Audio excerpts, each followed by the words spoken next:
నమస్తే. 2026 సంవత్సరంలో విరాట్ కోహ్లీ ఒక 3 రికార్డులను అందుకోబోతున్నాడు.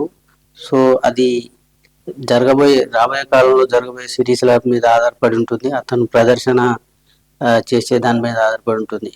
ఏదైతే దాదాపు ఐపీఎల్లో ఒక 300 ఐపీఎల్లో 339 పరుగులు చేస్తే అతను 9,000 రన్స్ చేసిన ఫస్ట్ ప్లేయర్గా ఐపీఎల్ చరిత్రలో నిలిచిపోతారు. సో ఇతని తర్వాత 7,046 రన్స్తో రోహిత్ శర్మ సెకండ్ ప్లేస్లో ఉన్నారు.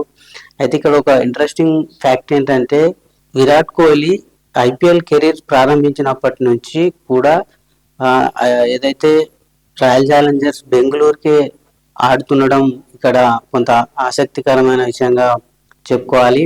ఇక రెండో రికార్డు విషయానికి వస్తే 443 రన్స్ చేస్తే వన్డేల్లో 15,000 మార్కును అనుకోబోతున్నారు. అంటే ఇక్కడ 15,000కు పైగా పైచిలకు రన్స్ చేసిన ఇప్పటి వరకు రికార్డు సచిన్ పేరిట ఉంది. సో సచిన్ దాదాపు వన్డేల్లో 18,000కు పైచిలకు రన్స్ చేశాడు. సో ఇంకొక 443 రన్స్ చేస్తే విరాట్ కోహ్లీ 15,000 మార్కును అనుకోబోతున్నాడు.